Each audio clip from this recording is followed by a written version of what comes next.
Good morning, good afternoon, good evening, wherever you guys are at. I hope you're having a fantastic day. It's SoulSaint, and we got some breaking news that's going to come up for you guys. Now, we've been having a lot of notifications about little teasers, little hints here and there about some of the new content coming up, and in particular, there's going to be a new boss, which I wanted to share with you guys today. Thankfully, we get to talk about Amius, I think is how you say his name, is Amius, the LUNAR ARCHON.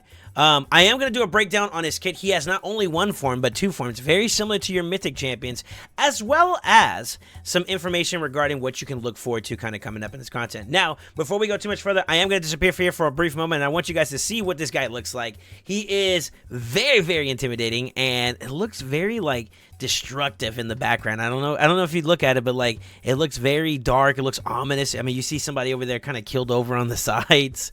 Some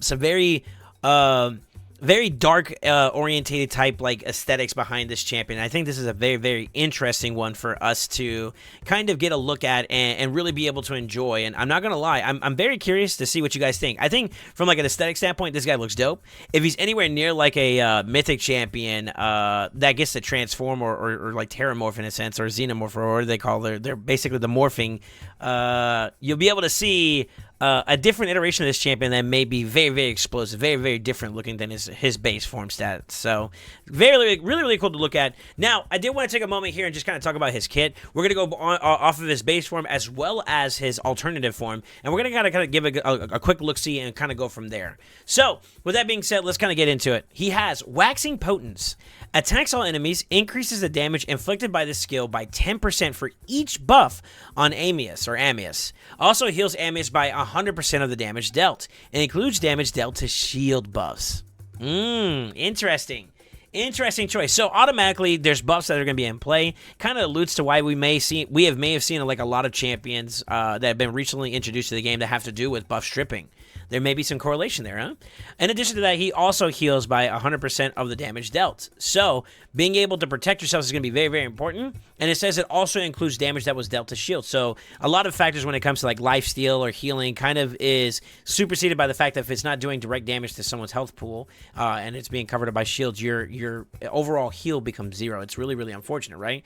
Well, for him, he doesn't have that problem. So, that's kind of something we have to watch out with, which means that we need to be able to supersede the damage that we take by other means, whether we take no damage at all or the damage we do take is so minimalistic because we don't have an HP like maybe unkillable or block damage. Maybe those are some routes we're gonna have to look at, which kind of alludes to something that we already use in a lot of content, particularly in the higher end stages. So I'm very curious to see if this is a similar trend.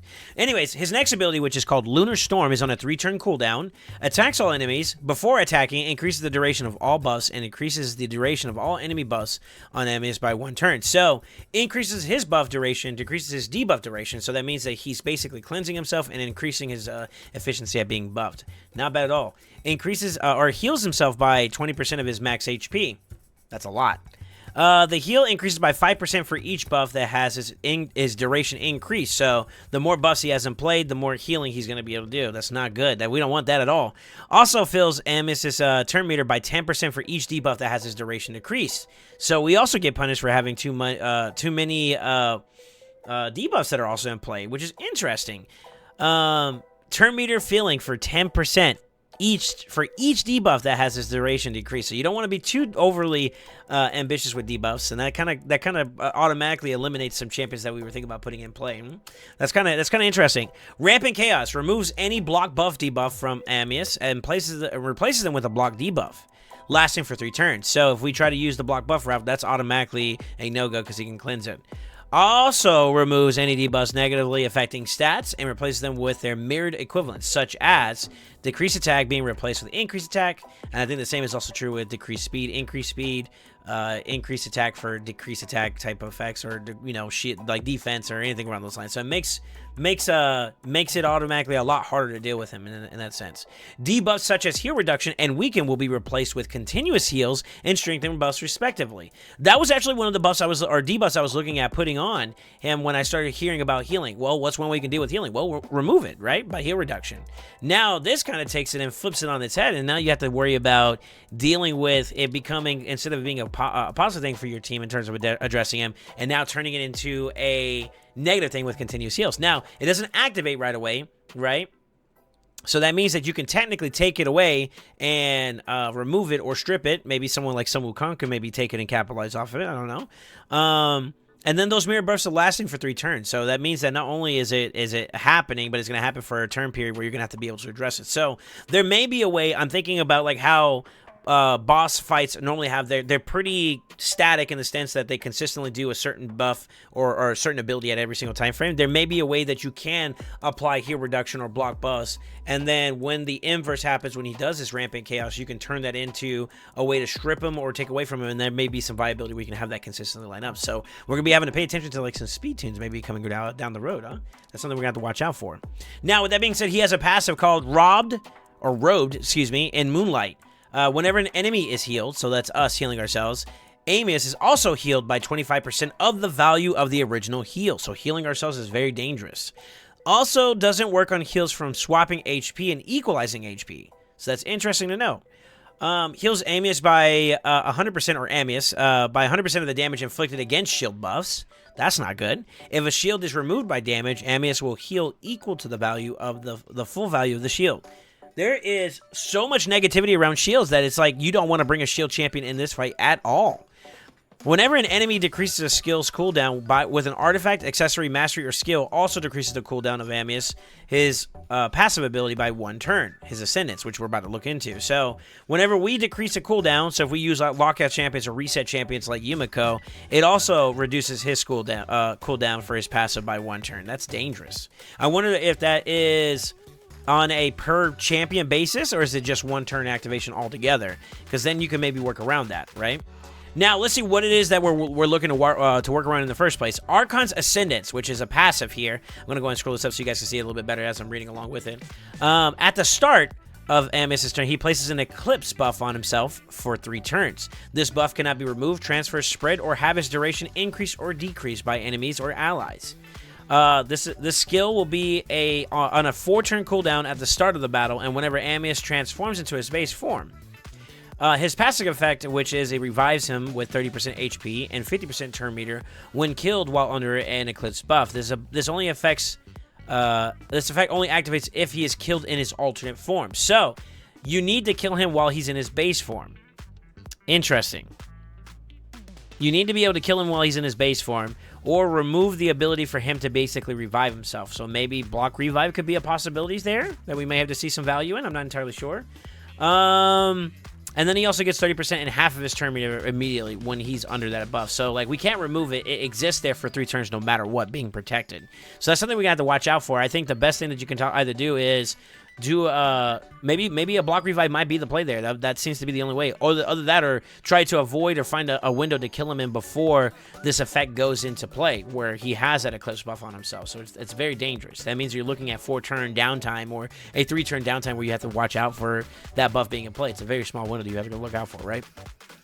Almighty Strengthen, which is another passive, is damage from skills that scale based off of enemy max HP cannot exceed 5% of the boss's max HP when attacking the boss. So your Chrysias, your G-Nuts, your Husk, your Royal Guards, they've all been cut in half, literally, per ability that does some type of enemy max HP hit. So a Chrysias A2 now only does 10% instead of the initial 20% you can get from it. G-Nuts A3 no longer does 30%, it's now 15%. That is a tremendous nuke in terms of damage. And then, of course, as always with all bosses, Almighty Immunity, which means that stun, freezes, sleep, provokes, block active skills, block passive skills, fear, all those debuffs that you could possibly rely on in other forms of content are no longer viable. He's also immune to HP exchange effects, which is something I was worried about when they notated it in there earlier about having HP spread for his heals. Well, you can't do that to him either, so it doesn't even matter. Now, you could swap for a player, or amongst yourself. Maybe that could help you out in some capacity, and maybe that might be something we'll look into. But we've only seen half of the puzzle so far. Awakened Weakness, which basically means that damage inflicted and received by the inflicted by the boss or received by the boss are going to increase or decrease depending on your awakening. So awakening is going to help you out a little bit, very similar to your hard dungeon experiences. So the higher your blessing count is, the more effective you are at being able to mitigate or to deal damage. So that's good. That's a good little benefit, a little nod to having bonuses and high-quality bonuses also activated on your champion. So definitely want to get that quality over quantity. Let's take a look at his alternative form, though. So we don't get like a breakdown on it. I was looking here, and it looks like all I really see is that like the aura around him is a little bit darker when it comes to like this graphic that we get to look for or refer to. So I don't see anything different there in that case. But maybe my eyes aren't doing me so well here in that regard. But as far as I can see, I don't see anything too crazy. It just looks like everything is a lot more ominous and a lot more darker. So with that being said, let's break down his alternate form. This is a lot to pack in, right? Abyssal Construct. Attacks one enemy 2 times, will ignore 100% of the target's defense. So forget worrying about your defensive stats if you're trying to be tanky. It doesn't matter. Damage increases by 20% for each debuff on the enemy. So the more we're debuffing and whatnot while he's in his alternative form, the more he's going to pack a punch, which is very scary. Decreases Amius' ignore defense effect for each awakening level. That's huge.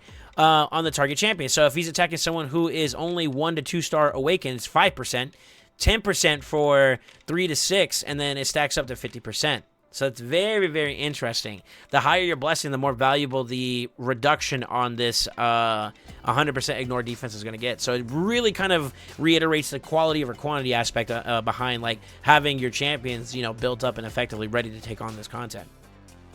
Blood Moon Vortex, though, which is going to be one of his other abilities, is on a 3-turn cooldown, attacks all enemies before attacking them, increases the duration of all debuffs, and increases the duration of all debuffs, and decreases the duration of all buffs on all enemies by 1 turn.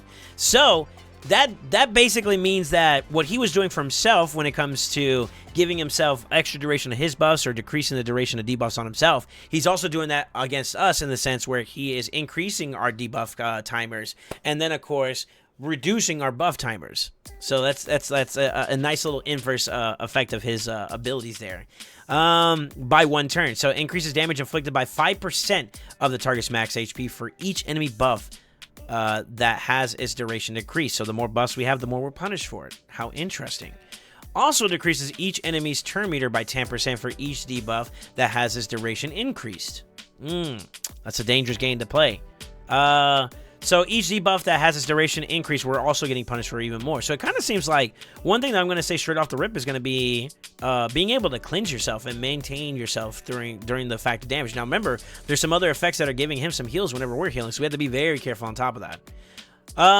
Let's see here. Reduces Amius' decreased turn meter effect for each awakening level on target champion. So another aspect behind removing the element of turn meter effects that he's going to be able to increase himself with. By 1% for 1 to 2, and then 2% for 3 to 6, stacking up to a total of 10%. So I think we can kind of mitigate the entire turn meter increase. However, the damage from this is still kind of something to watch out for. We only can scale up to like 50% of the reduction there. So still got a lot of damage intake that we have to watch out for, and shielding doesn't really do it for us. What is going to be your answer towards that? And I honestly think that the best bet is going to be either some form of block damage seems to be the way. And even then, though, that buff duration is going to get reduced. So, is there anything that's going to help us be able to handle the damage that he's going to be throwing at us? Let's see what else he's got going on. Maniacal Bedlam. It's on a 3-turn cooldown, removes any block damage buffs from enemies and replaces them with a block buff debuff, lasting for 3 turns. Also removes any buffs positively affecting stats and replaces them with a mirrored debuff equivalent. Okay, such as increased attack for decreased defense, or decreased attack. So it's basically giving you the inverse. It takes whatever was bad, turns it into good, from enemies, and then puts it with a block debuff. Okay, so basically if we have block debuffs, they're going to turn it over into a block buff, so we're kind of getting that Sun Wukong effect where he's taking the buffs away, or that buff away from us and putting a bad buff instead. Maybe not directly like how Sun Wukong works, but like, taking basically flipping our buffs and turning them into debuffs, which is really dangerous. And the same thing for any positive affecting stats. So like if we have increased attack, it's going to put it into decreased attack. So like debuffs seem to be like one of those things that you kind of want to stray away from, it seems like, huh? But how do we handle the boss if that's the case? Buffs such as continuous heal and strengthen can be replaced with heal reduction and weaken. So it's the exact inverse. So his alternative form is his offensive, aggressive, I'm going to put debuffs and I'm going to take away your buffs, whereas his base form is I'm going to take care of myself. I'm going to remove debuffs and I'm going to give myself buffs and I'm going to flip them, right? So it's the exact same inverse. Then it places a sleep debuff on all enemies except mythical champions for 1 turn. This is a very dangerous game to play, which means that if you haven't already acquired some form of a mythical champion to work with, you're in trouble. you're in trouble. You're susceptible to sleep. Now, there are some champions that benefit from having sleep being placed on them. Anybody know of a panda that might help us out with that? Let's see here. This debuff cannot be blocked or resisted, so it doesn't matter what you do. It's happening, right? Also forces all mythical champions to change form. How interesting. Finally, fills Amius' turn meter by 10% for each buff converted into a debuff by the skill. Now, I'm just going to go on paper and say this right now. This is given some validity, questionably, to mythical champions and gives them a lot more of a necessity on your account. So if you've gotten up any type of a mythical champion at this point, maybe any / all of them might now have increased in value because this maniacal bedlam ability really kind of gives value just in that little case in point right there about exceptions to mythical champions alone. Now, with that being said, can you still do this with legendary champions? Of course, of course. I think Bambus might actually be a very good, viable option to address this problem, and I think that might be a champion that really kind of skyrockets into value.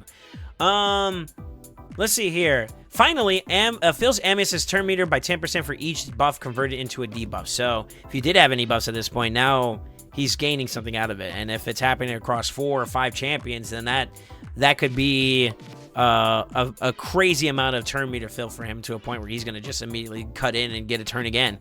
That's a very dangerous game to play. So, buffs are going to be a concern. Debuffs are going to be a concern. We got to watch out for this boss, man. Amius seems to be like a pretty nasty Archon, you know? All right, let's take a look at what else he's got. Scarlet Equips, which is his passive, reduces the amount of healing that enemies receive by 50% when he's under an Eclipse buff. Ignores shield, block damage, and unkillable buffs when Amius is under Eclipse buffs. Well, there goes that idea out the window. Let's see what else we got going on here. Finally, whenever an enemy's cooldown is decreased but with an artifact, accessory, mastery, or skill, instantly activates his Amius' Abyssal Construct skill against a random enemy. So that's his base hit, which is the one that ignores percent defense, the one that's probably going to hurt a lot. Seems like that's going to be a big one there. So it really looks like you got to be able to heal yourself or sustain yourself or deal with this champion in a way that doesn't compromise, or comprise of using like buffs and debuffs so aggressively. As well as like your healing factor is going to get prohibitive, so it's very dangerous. I think we're going to have to see it in play as always and see how much is acceptable amount of usage, but I feel like it is kind of restricting everything that we use by principle in this game right now. You know, we're all familiar with using debuffs or buffs to help elevate our efficiency at doing damage or survivability. And then particular buffs that stand out for us, like shields, block damage, and unkillable, are now being utilized against us. It's like it doesn't even matter, right? Now, with that being said, it seems like everything is kind of tailored towards Eclipse in terms of his ignore. So if we can kind of work around that, definitely does help. And we're gonna have to play around with that element of that mechanic in mind. So something to kind of really watch out for, you know. Let's see here. Finally, whenever an enemy's cooldown is decreased with an artifact, those resetters are yet again being punished. So I think that you may not see that Yumiko or that Kaimar in play, which is kind of a dangerous experience to see. Now, his All-Mighty passive and his All-Mighty immunity kind of also still exist here for us in this current form, as well as awakening weaknesses and whatnot for your champions. So, 2 key things I'm going to say right now. Buffs and debuffs are a very, very controversial thing to use in this particular fight. Particularly shields, block damage, and unkillable. And then using buffs or debuffs that have to do with stat increases in some capacity are also dangerous now, because you're now being swapped with the alternative or the inverse bad effect. And then if you're using those debuffs on him, he's also swapping it for something positive for himself, right? Depending on what form. And then another thing too, there's a lot of value now between mythical champions rising to prominence, and then you may see them being a much more bigger staple in your team compositions for this fight. In addition to awakening being such an important factor, it seems like they've kind of laced it throughout all the fights here, which means that if you've been playing the whole quality over quantity aspect of it, then you're going to be a lot better off for it. But if you've been playing the quantity over quality, it's going to be a little bit more dangerous for you, because you're not going to be as efficient at mitigating, dealing damage, or reducing the amount of efficiency that Amius' kit is going to be. A very, very interesting champion. I'm not going to lie, and I'm very scared to see this guy in play. I really do think that if you're not careful, this guy is going to chop up a lot of teams. So there's going to be a lot of playtesting. We'll see if maybe an account that has enough progression to allow us to be able to make some educated guesses or something around those lines would be something for us to be able to participate in.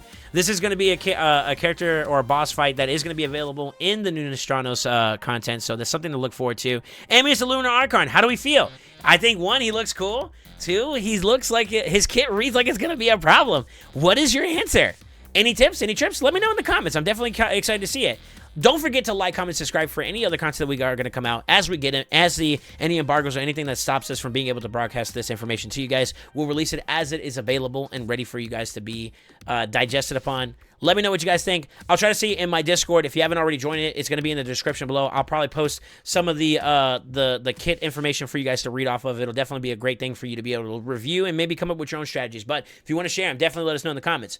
Anyways, with that being said, always remember, stay ascended. Oh my goodness.